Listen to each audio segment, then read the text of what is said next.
لیکن اس میں وسیلے پر یہ کہا جاتا ہے کہ وسیلے کا مطلب تو یہ ہے نا کہ یا اللہ محمد و آل محمد کے صدقے میرا یہ کام کر دے، یہ تو ہے وسیلہ. لیکن ہم یہ کہتے ہیں یا عابد بیمار میرا یہ کام کر دے، یا امام باقر میرا یہ کام کر دے. یہ تو آپ براہ راست ان کو پکار رہے ہیں، یہ وسیلہ کہاں ہے؟ وسیلہ ہے، عقیدہ وسیلہ ہے. اچھا، جب میں نے یہ کہا نا کہ آپ جب ڈاکٹر کے پاس گئے اور آپ اس کو اگر سارا کہیں تو آپ کو بچہ ایکسپائر ہوتا ہے تو آپ کہتے ہیں میرا بچہ بچا. جی جی صحیح ہے. یہ شرک نہیں بھائی، میرا عقیدہ یہ ہے. یہ الفاظ سے نہیں ہوتا، یہ عقیدے سے ہوتا ہے کہ آپ کا عقیدہ کیا ہے. ہاں الفاظ دیکھیے، آپ الفاظ جو بھی ہوں، عقیدہ آپ کا فاسد ہو، آپ کے الفاظ پہ نہیں جائے گا. ایک آئے جی کہ میں کلمہ پڑھ رہا ہوں لیکن اس کا عقیدہ نہ ہو، الفاظ تو بہت اچھے ہیں، اس کو کیا فائدہ دے گا؟ کوئی فائدہ نہیں دے گا. اصل عقیدے پر ہے، اس عقیدے میں ان الفاظ کی گنجائش ہے یا نہیں ہے. آیا غیر اللہ سے مدد مانگنا کسی بھی صورت میں کسی بھی لفظ میں غلط ہے؟ نہیں، غلط نہیں.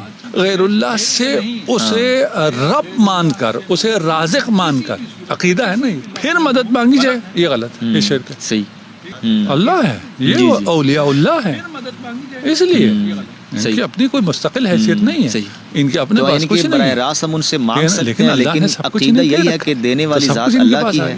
ہاں وہی ہے. آپ یہ اہل بیت میں اگر دیکھیں گے تو براہ راست اللہ سے مانگا ہوا یقیناً ہے. ابھی ہم بات نہیں کر رہے ہیں کہ یہ شرک کیا ہے، شرک نہیں ہے کہ ہم براہ راست اللہ سے بھی تو مانگ سکتے ہیں. بالکل کیا جا سکتا ہے. کیا واقعی رسول اللہ صلی اللہ علیہ وآلہ وسلم اور اہل بیت نے ہمیں یہی طریقہ سکھایا ہے جو علامہ صاحب اپنی گفتگو میں فرما رہے ہیں، یا یہ علامہ صاحب کی اپنی تعویل ہے؟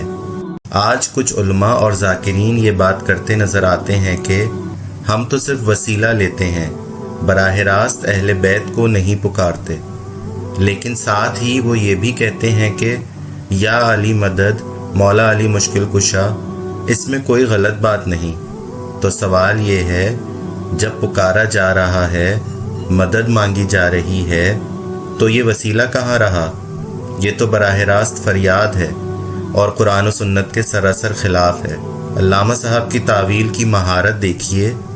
کہتے ہیں اصل چیز الفاظ نہیں، اگر دل میں صحیح عقیدہ ہے تو الفاظ کی غلطی سے فرق نہیں پڑتا.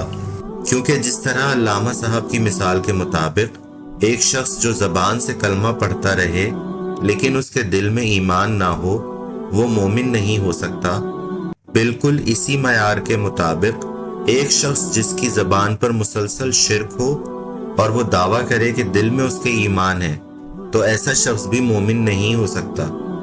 اور اپنی بے بنیاد بات میں وزن پیدا کرنے کے لیے وہ ان ظاہری اسباب کو جو قرآن و سنت سے جائز اور ثابت ہیں بلکہ جن کے اختیار کرنے کا حکم ہے، وہ انہیں اپنی گفتگو کا حصہ بناتے ہیں تاکہ لوگوں کے ذہنوں کو آسانی سے الجھایا جا سکے.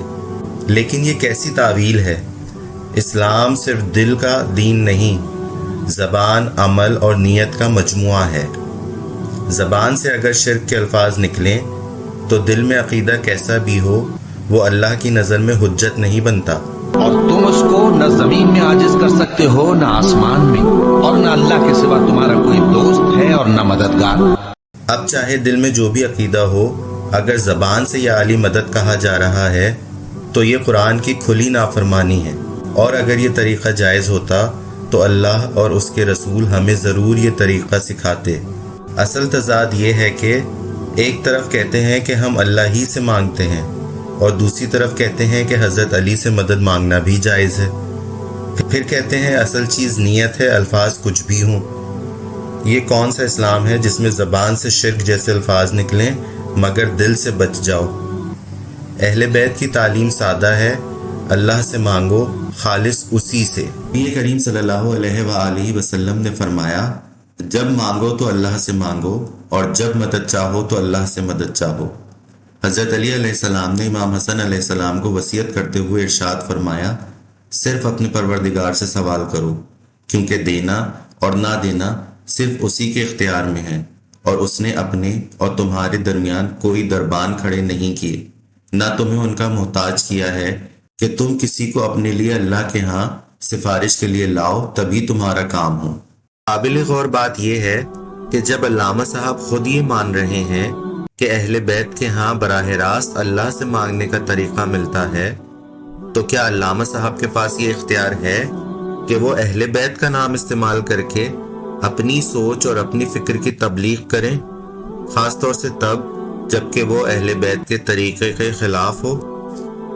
اپنی دعاؤں میں انبیاء اور اہل بیت کو وسیلہ بنا کر اللہ سے اپنی حاجات طلب کرنا اور مدد طلب کرنا اگر صحیح اور جائز طریقہ ہے تو حضرت علی علیہ السلام نے یہ بات اپنی وصیت میں حضرت امام حسن علیہ السلام کو کیوں نہیں بتائی، جبکہ حضرت علی نے نہج البلاغہ کے خطبہ نمبر 174 میں یہ تعلیم بھی دی کہ قرآن کے وسیلے سے اللہ سے مانگو۔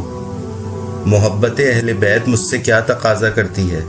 میں حضرت علی کی بات مانوں یا علامہ صاحب کی تعویل کی پیروی کروں؟ میں اپنے آپ کو محض ان وسیلوں تک ہی کیوں نہ محدود کر لوں جو قرآن و سنت اور اہل بیت کی اپنی تعلیمات سے ثابت ہیں؟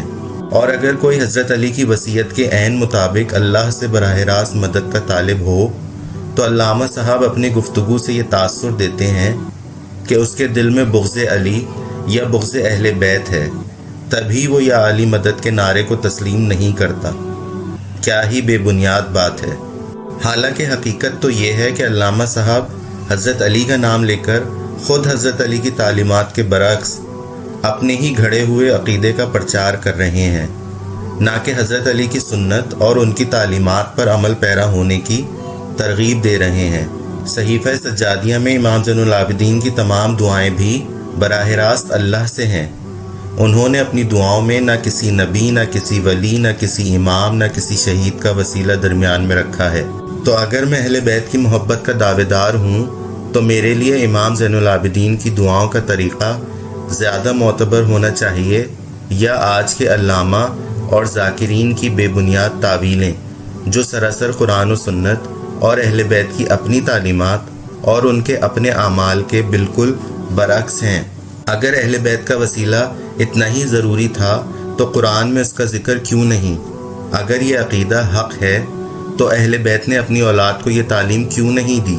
اگر وسیلے سے دعا قبول ہوتی ہے تو امام زین العابدین نے اپنی دعاؤں میں کسی کا وسیلہ کیوں نہ دیا؟ دراصل کچھ لوگ اہل بیت کی محبت کے نام پر اپنا عقیدہ عوام پر تھوپتے ہیں۔ قرآن و حدیث اور تاریخ کی کتابوں میں مشرکین کے جن عقائد اور اعمال کا ذکر ہے، اگر آپ اس کا مطالعہ کریں تو آپ کو ان عقائد اور اعمال میں اور جو پیغام آپ کو علامہ صاحب کی گفتگو سے ملتا ہے اس میں بے حد مماثلت نظر آئے گی۔ اصل محبت تو اہل بیت کی تعلیمات پر عمل کرنے میں ہے، نہ کہ ان کے نام پر نئے عقیدے گھڑنے میں۔ ہمیں قرآن و سنت اور اہل بیت کی تعلیمات پر چلنا ہے یا علامہ صاحب کی تعویلوں پر؟